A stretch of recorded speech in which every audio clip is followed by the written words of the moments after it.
Assalamualaikum warahmatullahi wabarakatuh.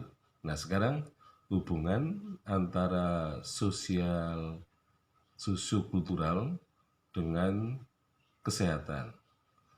Jadi, keduanya akan menghasilkan eh, perilaku kesehatan. Jadi, sosiokultural dengan kesehatan akan membentuk gitu ya perilaku kesehatan pada setiap individu maupun setiap kelompok ya terhadap suatu penyakit. Jadi manusia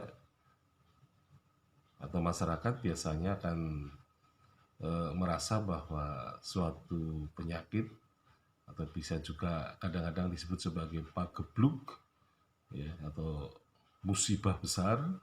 Nah, mereka biasanya mempunyai perilaku yang sama ya, terutama untuk menghindari pagebluk itu. Nah, sehingga mereka kemudian perilakunya bisa dalam bentuk berdoa kepada Yang Maha Kuasa, ada yang melakukan upacara ya, kemudian ada juga yang melakukan semacam perilaku keprihatinan ya. Jadi orang akan mempunyai perilaku yang bermacam-macam terhadap kesehatan. Nah, kemudian juga akan terbentuk ya norma sosial yang mengatur perilaku individu maupun perilaku kolektif terhadap kesehatan.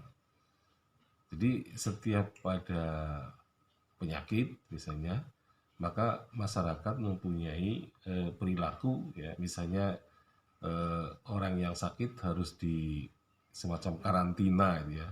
Jadi mereka tidak boleh bergaul secara luas gitu ya.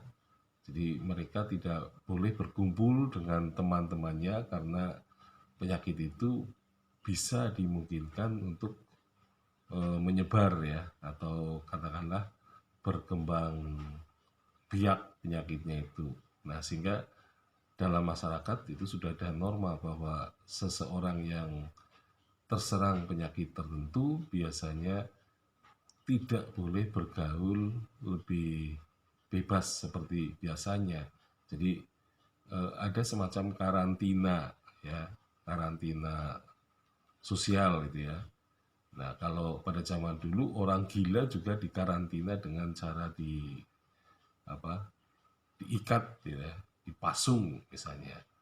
Jadi ini adalah semacam norma yang mereka ciptakan gitu ya. Nah, kemudian juga akan tercipta bentuk ya interaksi antar petugas kesehatan.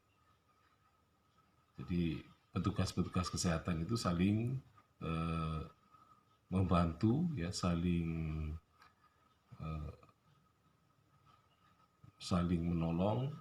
Nah, sehingga kemudian bersangkutan ya, pasien bersangkutan ini bisa disembuhkan ya. Jadi memang dalam masyarakat tradisional juga terjadi semacam itu. Jadi mereka akan saling membantu, misalnya antara orang pintar, orang atau dukun dan sebagainya itu ya, atau dukun bayi dengan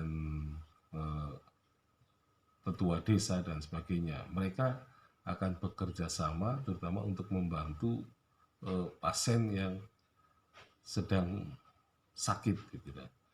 Nah, kemudian yang keempat bisa terjadi interaksi antara petugas kesehatan dengan orang yang sakit gitu, atau dengan pasien, atau katakanlah bisa juga dengan masyarakat luas. Ya, jadi pada intinya interaksi itu terjadi ya, antar petugas dengan masyarakat.